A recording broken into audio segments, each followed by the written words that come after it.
Hello. Thanks for having me. S99. S99. We don't want to know about the whole bill. Reasonable. Yes. Okay. That's the only. So can you, So for the record, Anthea Dexter Cooper from the Office of Legislative Counsel. There are two documents that are posted to your committee page for today under my name. I will put up the first of them. One is the Senate Transportation Committee's strike all amendment, which is sort of what you would expect it to look like. It's a 60-page amendment to the miscellaneous motor vehicle bill. This is, for those of you who are new or new to this committee or sort of new to how the transportation bills work, there's always a T-bill that starts in the House and that adopts the transportation program and deals with how money is spent. And then there's the miscellaneous motor vehicle bill that starts in the Senate, and this is sort of an omnibus correcting of things that need to be addressed in the motor vehicle world, and a lot of the bills that are introduced maybe get incorporated into this bill. This is one of the two bills that House Transportation really works on. This is the bill that does sometimes have an effect on revenue to the state. Chris has prepared a fiscal note to go along with the bill. I have also prepared, which I think might be the more useful document to go through, a 2-page that is up document front and back. The ones that are highlighted in red are the ones that affect the revenue of the state, and the ones that are in black just sort of deal with money in some kind of like tangential way. So I was planning on walking through this. color coding? Yes. Well, I was going to have a flow chart, so I figured I could take advantage of forcing people to print in color. So sections 4 to 14 is 10 sections to deal with those teeny little stickers that go on the backs of your license plates. They're not going to exist anymore if this bill is enacted. So this is part of the DMV's modernization project in looking at how statute aligned with where the department wanted to move forward. The fact that there are 9 statutes and 2 rules that address those teeny tiny validation stickers was something that the department thought needed to be updated. So this eliminates the requirements that they be issued. It eliminates the requirements that they be displayed. It eliminates the civil penalty associated with the fact that if you don't have the sticker on your car, you can be pulled over and given a ticket. And then it notwithstands 2 provisions in rules related to the validation stickers and tells the department to update those rules accordingly the next time the rules are updated. It does not change anything with respect to the trail access decal or the, I'm forgetting the acronym, but the one for snowmobiles. It does not change anything about the boat stickers. Those are required under federal law if it has a motor for it to have the boat registration number. It is just the little white stickers that would be going on license plates, both the large size license plates and the smaller license plates that are on some other motor vehicles. And I will take Chris's thunder, but it saves the state about $15,000. We're stealing Chris's thunder. Yes. Does that include trailers too? Yeah, trailers do need stickers. I'm really excited. I always feel very nervous when I have those little stickers. Something's gonna go wrong. Like lose the sticker. Mine always get muddy, and then you try to clean it, and it doesn't stick out. I love those stickers. You do? What? Like you're like a relation. Well, it's like when I go out and I'm like with friends or with my kids, it's like, I know like, oh, you're out of date. You need to, how I keep track of like my little ecosphere of cars I get some responsibility for. Sorry. I feel like I've learned something about you. Yeah, we all learned a lot about What else do we about this? Okay, continuing on. Section 16 and 17, this is just providing clarification on current practice, which is if a vehicle is a pleasure car that also happens to be a plug-in electric vehicle, either a plug-in hybrid electric vehicle or a fully electric battery electric vehicle, that the registration rate is the pleasure car rate. There is this section on specialized fuels, and it's very broad. It basically says anything other than gasoline or diesel. And it is arguable that maybe a pleasure car that is part electric, part gas would need to be subject to that increased registration fee. This might sound familiar to you because one of the things that is expected to happen effective July 1, 2025 with the mileage-based user fee is to subject the plug-in hybrid electric vehicles to a larger registration fee. But this is maintaining status quo for the time being, not expected to change anything in terms of revenue to the state because it is just making sure that statute aligns with current practice. And even though I don't really get the pleasure card, I'm sure a pleasure card refers to just normal. Yes. Okay. And unfortunately, I would love it if someone wanted to change it, especially because the definition of a pleasure car is any vehicle that doesn't fit in a definition otherwise in 23 VSA section 4. So it's not even like an especially useful definition because you need to know what every other motor vehicle is before you can get to the, oh, a pleasure car is a car. I'm gonna ask you to take that up with us. Thank you. I'm gonna introduce them. Yeah, I'll co-sponsor. Have a fun time. Okay. I think this is the most interesting part of this bill. It's also a complete repeat of language that was seen in the miscellaneous motor vehicle bill last year that was not enacted. It has to do with milk hauler permits. So under current law, if you want to legally haul milk at 90,000 pounds, you have three options. You can register at 90,000 pounds, and milk vehicles are the only vehicles that can register at 90,000 pounds and pay a $10 permit fee. You can register at 80,000 pounds and pay a $382 fee that only lets you haul milk. Or you can register at 80,000 pounds and get a $415 all products permit, and that lets you haul anything at 90,000 pounds. This would be consolidating to two legal ways to haul milk at 90,000 pound system. You either would register at 80,000 pounds and pay $382 for that all products permit, so knocking down the $415 permit to be the same as the 90,000 pound milk specific permit. Or you could register at 90,000 pounds, which is only available for milk haulers, and just that's it. You don't need to get your $10 permit. So it's eliminating the $10 permit, and it's making the permit fees for the all products permit slightly lower, $382, not $415. This would then, in the fee language that's now found a home in the big bill in the Senate's version, be increased by that 20% escalator. So it would be increasing the $382 to, I think it's $458. That would be effective January 1, 2024. This bill is just dealing with the consolidating and the reduction of that one fee. But it's consistent with the big bill. We've made a lot of efforts to ensure that the language is harmonized and one is not undoing the other. And the numbers are consistent? Yes, so the numbers, Okay. what is in the big bill now assumes that the miscellaneous motor vehicle bill is enacted. If this bill is held up somehow, then we're going to need to make a change in the big bill. But right now they align.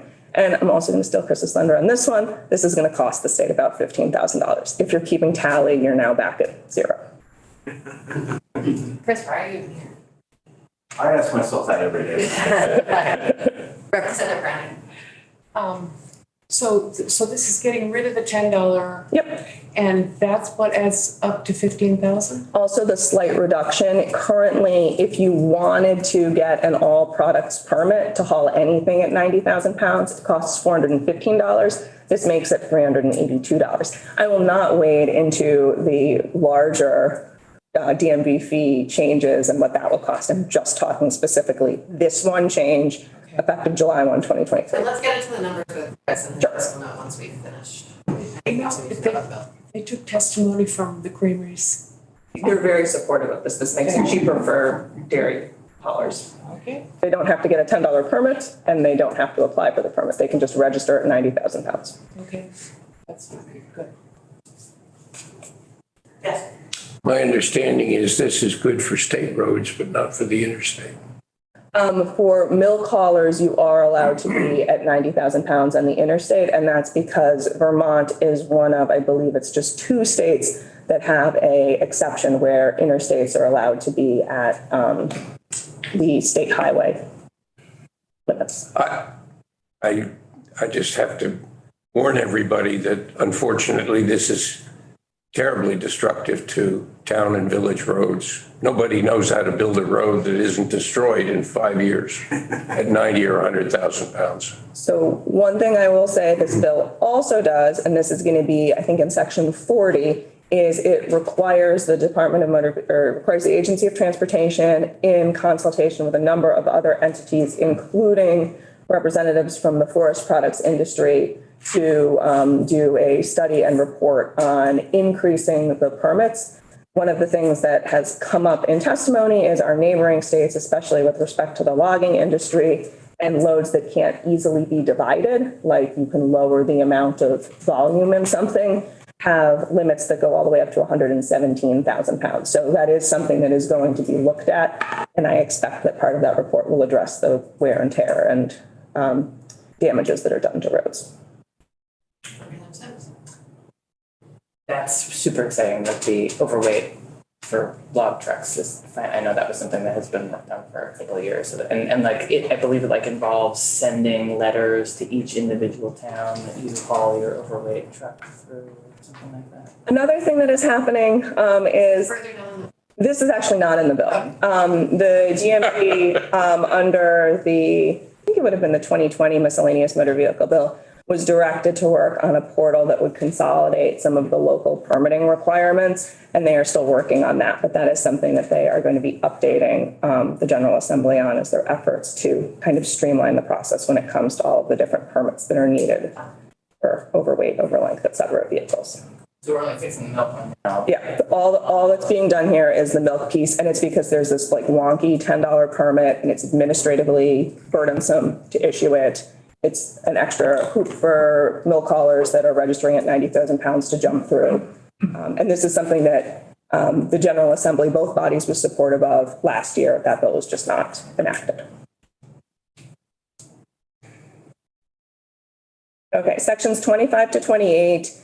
Not highlighted in red, I'm just going to mention them. This has to do with exempt vehicle and certificates of title. With the modernization project, they are going to be eliminating this weird thing that Vermont has where if a vehicle is more than 15 years old, it can't be issued a certificate of title. It can be issued a certificate of exempt title or exempt vehicle title. This would be eliminating the exempt vehicle title, making all vehicles eligible for certificate of title if other requirements are met, grandfathering in vehicles that are older than 15 years, so they're not required to have a certificate of title. And because all of these things have a fee associated with them, it might change the revenue to the state. But if you think about the fact that the fees, I think, are the same right now, if no more people are going to be getting a certificate of title or an exempt vehicle title, or would have gotten an exempt vehicle title, it's going to sort of net out to be no change. But no fees are being increased. It's just changing what is being issuable by the DMV and allowing for them to issue title electronically. Okay, there are then 5 sections on towing. The only piece that has to do with potential fiscal implications for the state is that currently there is a $40 reimbursement rate that a towing company can get if it tows an abandoned motor vehicle from public property. That reimbursement rate is going to increase to $125. There's also an expansion on what is abandonable, what vehicles could be deemed abandoned, and a change in the process to tow a vehicle from public property. It is unknown if that's going to lead to more of these reimbursements being requested. There's also in current statute a cap on the total reimbursement that can be paid out in any one year at $16,000. That cap is being eliminated. So $40 reimbursement changing to $125 reimbursement, and the cap is being lifted to account for the fact that there might end up being way more than $16,000 worth of reimbursements in a total year. There's an oral report required back after the first 6 months of the fiscal year, and then a written report required after 2 full fiscal years at the new rates without the cap. And the towing working group that I see right there, Yep. is that going to explore the issue of private towing It more is. fully and maybe understand differences in towing behaviors throughout the state and the impact on consumer? Yep, it's being headed by the Attorney General's office. I believe it'll be done through the Consumer Protection Division there. They are required to assemble a working group that has consulting entities. It's the state treasurer, the Commissioner of Finance and Regulation, and the Commissioner of Motor Vehicles, and OPR. And then they have at least a minimum list of stakeholders that they need to contact. There are 10 of them that are listed in the bill, and it includes the towing industry, the trucking industry, legal aid, VPIRG, I'm forgetting a bunch, insurance, banking, credit. So a lot of people will be consulted in that one. And it's expected to address things like towing rates, predatory towing practices, the possibility of, like, should there be a lien? How does a towing company recoup its costs? And lots of other towing. When is their work supposed to be? That is, I believe, December 15th of 2023. Great, thanks. December 15th, 2023. Anthea, is the towing provision, are the towing provisions here just for, is there any attempt to recoup that money from the owner of the vehicle, or how does that work? So under the changes to statute that are proposed here, the reimbursement rate comes from the state. But my understanding is that that's sort of a means of last resort when, like, the vehicle is abandoned and it's not like the owner is trying to claim the vehicle or the insurance company has provided any coverage or the tow was done by a private towing company that was otherwise reimbursed. So this is exclusively addressing if a vehicle is abandoned, and that requires it to either be on private property for more than 48 hours or along public property. And the only reimbursement ones are the public property ones for any amount of time if the tow is initiated by law enforcement, or more than 48 hours if the vehicle doesn't have, or any amount of time if the vehicle doesn't have a plate or other identification number on it. That vehicle then, if it goes to the certificate of abandoned title process, which requires multiple efforts to contact the owner of the vehicle, that's when the reimbursement would kick in from the state. And because it is such a limited universe, I believe there have been less than 5 of those $40 reimbursement rates in the last year. Thank you.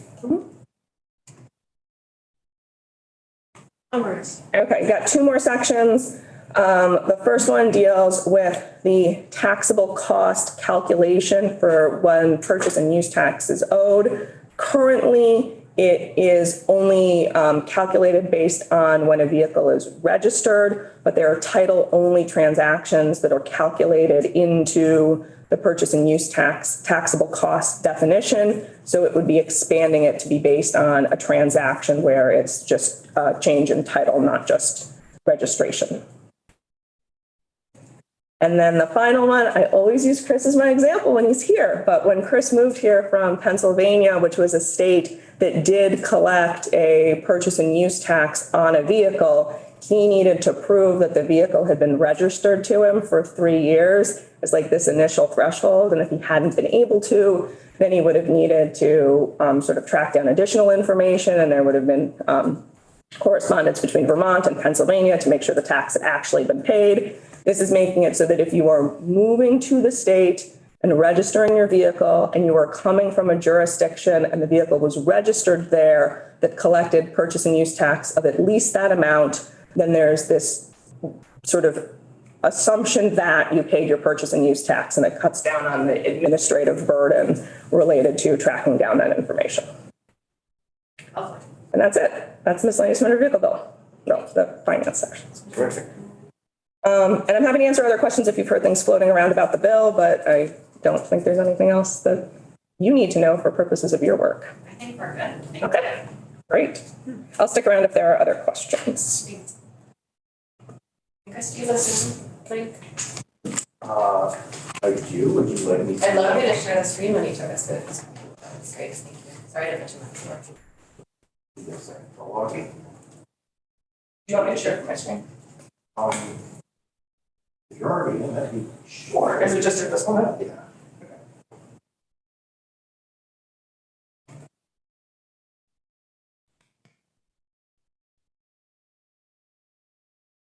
You can just pull up the bullet points on the front page, that'd be great.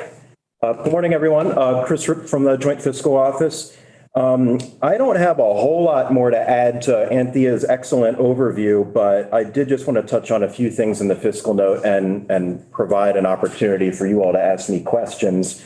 A lot of the content that you see in this bill, if you were on the committee in the last biennium, is not new content. A lot of this has been sort of repeated because last year's DMV bill did not pass. But I just wanted to walk you through a couple of the highlights. The bottom line up front is that this bill is not expected to have a very big impact to transportation fund revenues. The impact's going to be pretty minimal. Just be mindful and keep this in the back of your minds that the T fund brings in about $300 million a year in revenue. DMV's budget is a little over $40 million of that. So when we're talking about, $15,000 here, $10,000 there, we're looking at a pretty small amount of money in that overall context of the funds. But the few areas of the bill that do have a fiscal impact, or you might see, hey, does that have a fiscal impact? That's worth commenting on. Anthea mentioned them, and the fiscal note just draws attention to those specific sections. But the DMV process modernization that is ongoing, which has really led to their proposal to get rid of the little white stickers that you put on your license plates to validate registrations. That's expected to save the department approximately $15,000. But one of the things that does lead to a lot of opportunity in the future is as they move more and more to online transactions, not having to issue that sticker means it's going to be a heck of a lot easier for all of us to log on to our computers at home, renew our registrations, click print, and then DMV doesn't have to worry about processing all the paperwork you send in, mailing out that little sticker. You all don't have to worry about wiping the road salt off to put it on there. So this is not an idea that just sort of came out of nowhere. There's a broader context here where this is part of them trying to streamline and modernize their operations to enable more self-transactions at home once their computer systems allow it. What's going to happen with folks who don't have good online service or who don't have a computer? They could still renew through the normal ways. So they'll get their registration through the mail the way they normally do? Just without the sticker. Okay. Yeah.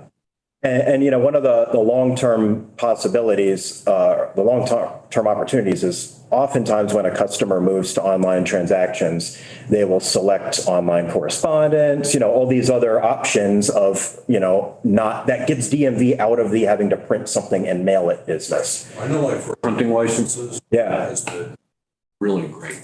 It's been great for fishing licenses. Yeah, I'll get my hunting license online every year and do it that way. But I think that, I'm more concerned about those folks who, so they'll get their normal renewal thing in the mail and will say, you have the option of renewing online. Right. This just means that nothing would force anybody to move to online transactions. It's just by getting rid of the sticker out of the process. That is an administrative hurdle that is taken off of DMV's plate to enable more of that self-service for the folks who opt for it.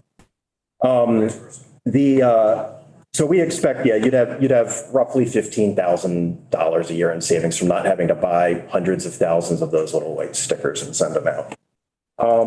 Anthony already mentioned the items in section 16 about the EV, the language around how EVs are treated in terms of pleasure cars. That's not expected to have any fiscal impact. That's really just to clarify the statute and recognize the fact that not all EVs or not all electric vehicles are the same types of technology. And it sort of opens the door in the future to making a differentiation based on plug-in hybrids versus full-on battery electrics. The overweight truck permit amendments and that milk collar permit, this language is a repeat from last year, but it was not enacted at the time.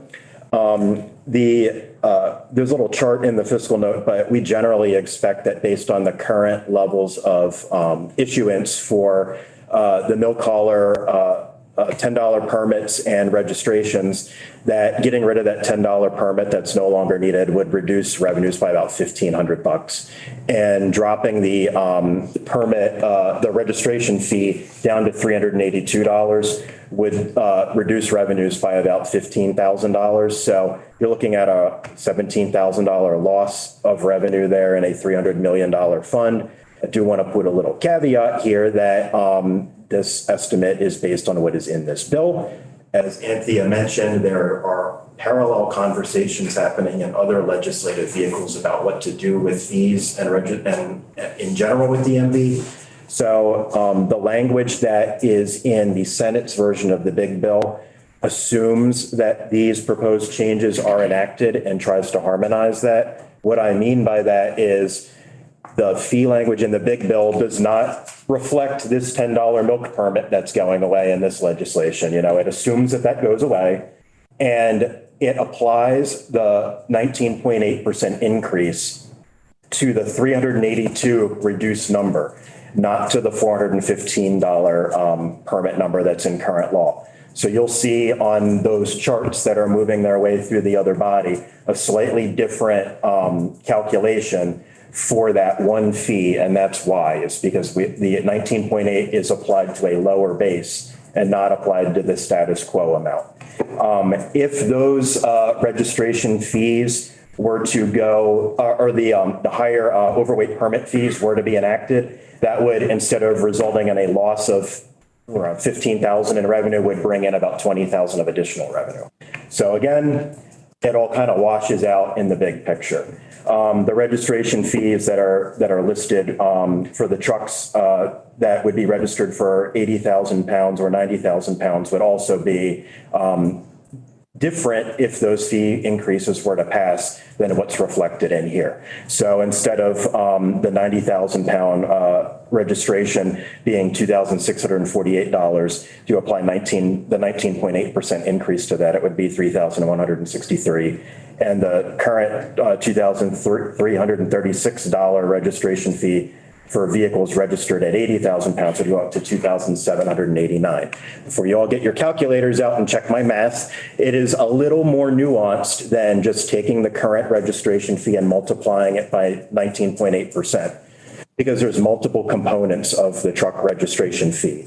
So within that total cost you pay is the registration fee plus a clean air fee, the $2 clean air fee, plus a fuel user fee of $6.50 that applies at different weights based on whether you're gas or diesel. So you need to back those out before you apply a 19.8% escalator.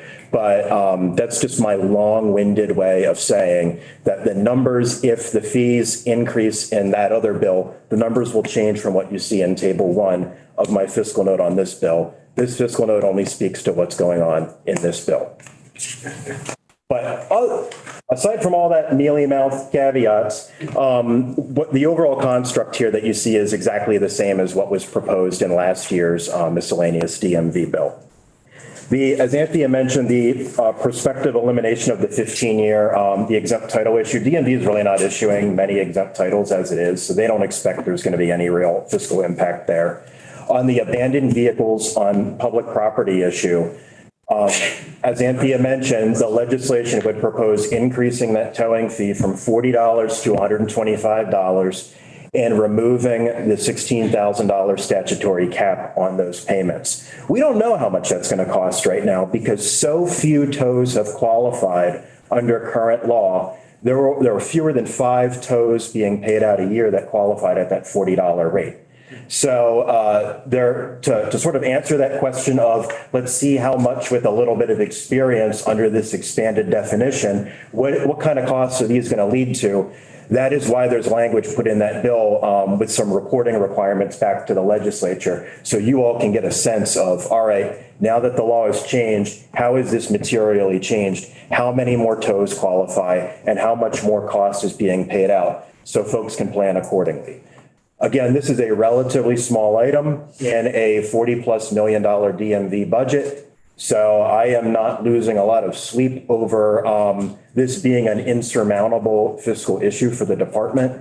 If for some reason there is an avalanche of towing activity happening that was completely unexpected in the next few months, there are future legislative avenues such as BAA to try to true things up and make sure that this provision is not causing other unforeseen issues within their $40+ million budget.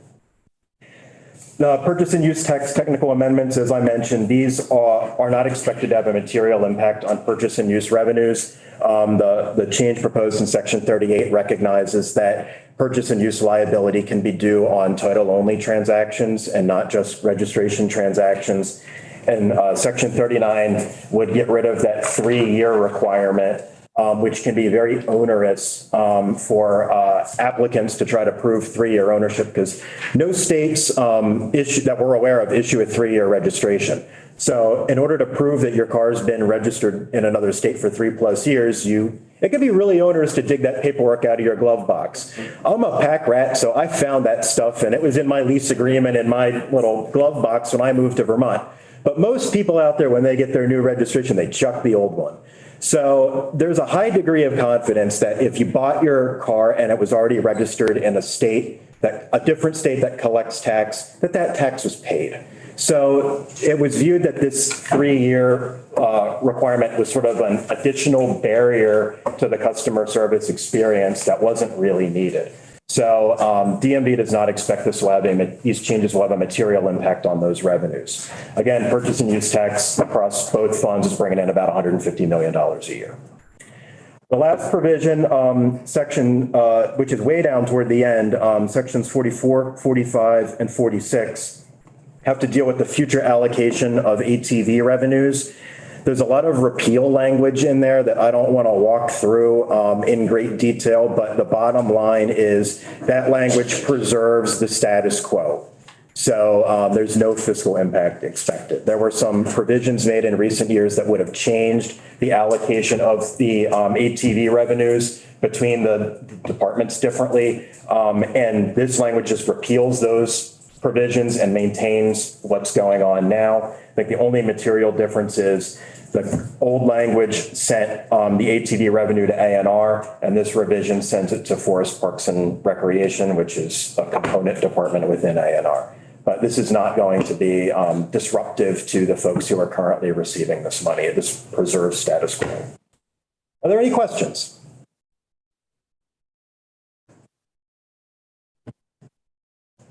Thanks. Thank you. I'd like to make a motion. Move we vote favorably as we received. S99. Favorably. Okay, Representative moves that we find S99 favorable. Second.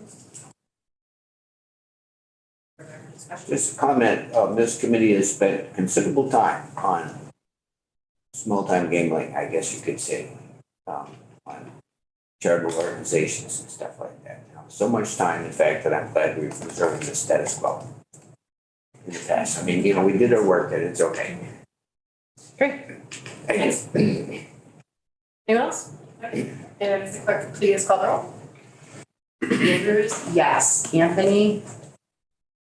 Yes, Beth? Reluctantly, yes. you got that right. Oh. Because of the sticker?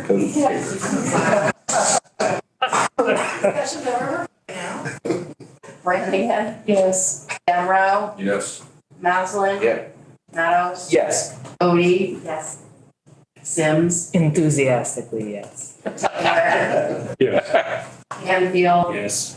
Kornheiser? Yes. 12-0-0. Thank you. And Representative Mattis is going to. Madam Chair, may I explain my vote? I struggled with this. I have all the respect in the world for heavy trucking. I used to do it. But lowering the fees for something that's increasingly destructive is a problem. And I must say, it's also a policy of the legislature to increase the electrification of the commercial vehicle fleet. If you keep raising the weight, you make it more daunting to do that. Representative Beck, would you like to explain your vote? Thank you, everyone. We are going to take a break and we'll be back here.